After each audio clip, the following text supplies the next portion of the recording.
That's right, Fred. And while conceding defeat honorably, we were able to hear from Ambassador Amina Mohammed herself. But from where she sits, this is exactly why she lost in this election. We're more divided now than we ever were.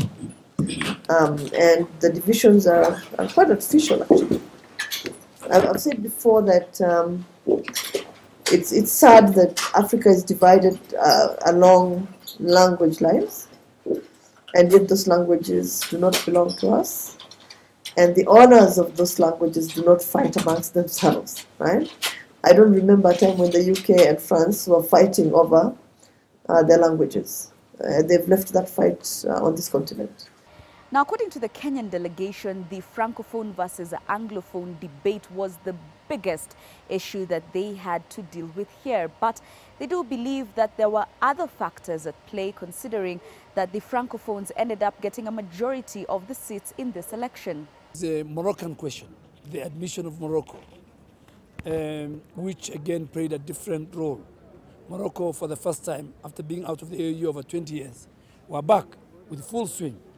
And they carried the agenda and the flag of the Francophone. So in fact, in this election, the Francophone won. You see, of the candidates who won, mainly they're from the Francophone nation.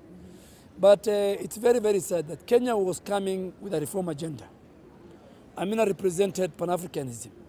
Fred, there is as well an overwhelming sense of betrayal, especially when allies were expected to be friends in this vote.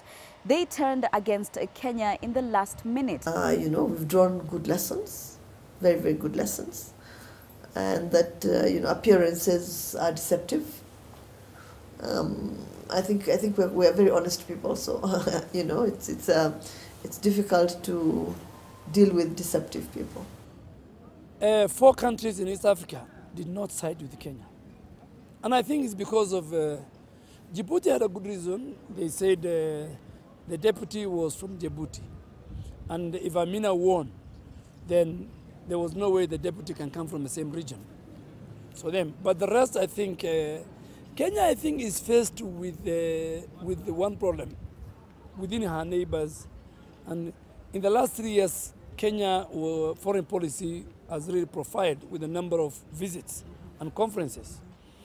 And so there are people within the African continent and even our neighbors who view Kenya as an emerging powerhouse in Africa. And I am sure they didn't want that. So if we have lost 4 countries in our region, if they voted for us, Amina could have been in the chair today. When all is said and done, crucial lessons are emerging, and in the diplomatic sphere, moving forward, the Kenyan delegation feels it is really showing them how they should interact with their counterparts on the African continent. And this is where the focus will lie moving forward, lessons that they are saying they will not take casually. I am Jackie Maribe reporting from the African Union headquarters in Addis Ababa, Ethiopia.